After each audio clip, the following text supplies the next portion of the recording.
حکومت کی کٹ پتلی کا کردار ادا کرنے والے نیب کے chairman justice retired Javed Iqbal کے عہدے میں توسیع کی خاطر نیب ترمیمی آرڈیننس کے اجراء کے بعد سے نیب اس وقت مکمل کنفیوژن کا شکار ہے۔ احتساب عدالتوں نے بھی آرڈیننس میں ترمیم کے بعد اپنے دائرہ کار سے نکل جانے والے کیسز از خود واپس نیب کو بھجوانا شروع کر دی ہیں، جس سے نیب اور عدلیہ میں رساکشی کا تاثر پیدا ہو گیا ہے۔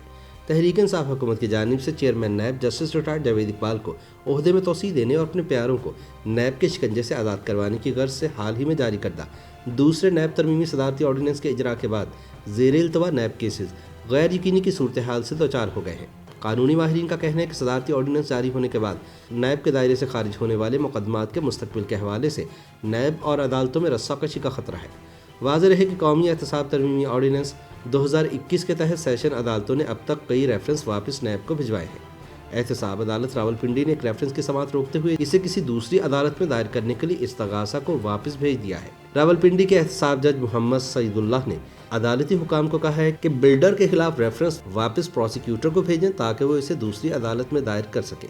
اسی طرح غلام محبوب اور عابد محمود کی جانب سے دائر درخواست میں دلیل دی گئی تھی کہ نیب آرڈیننس کے نفاذ کے بعد احتساب عدالت اس معاملے پر سماعت کا اختیار نہیں رکھتی، کیونکہ نئے قانون نے نجی فریقین کے درمیان تنازعات کو نیب کے دائرہ کار سے باہر کر دیا ہے۔ ملزم کے وکیل عمران شفیق نے نشاندہی کی کہ نئے آرڈیننس کے سیکشن 4 نے احتساب عدالت کے دائرہ کار کو ختم کر دیا ہے، کیونکہ ذیلی سیکشن 2C کے مطابق اگر کوئی فرد یا ادارہ لین دین کرتا ہے جو بلا واسطہ یا بالواسطہ سرکاری ادارے سے منسلک نہیں ہے تو وہ احتساب عدالت کے دائرہ کار میں نہیں آتا۔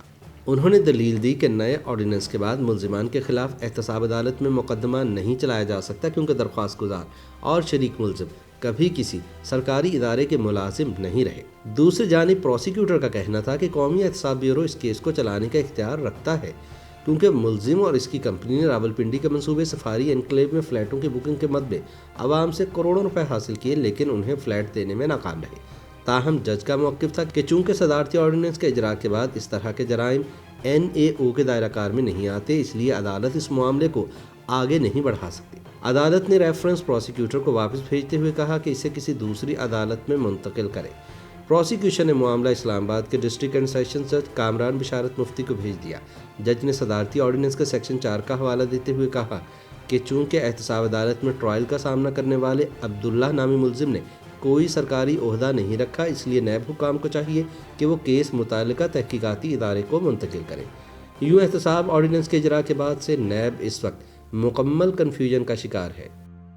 YouTube پر گوگلی نیوز دیکھنے کے لیے youtube.com کی سرچ بار میں گوگلی نیوز TV ٹائپ کریں۔ گوگلی نیوز کے پیج پر سرخ رنگ کے سبسکرپشن والے بٹن پر کلک کرنا نہ بھولیے۔ YouTube پیج پر اپلوڈ ہونے والی ویڈیوز سے باخبر رہنے کے لیے بیل آئیکن پر کلک کیجیے۔ آپ کو ہر نئی ویڈیو کے بارے میں نوٹیفیکیشن موصول ہو جائے گا۔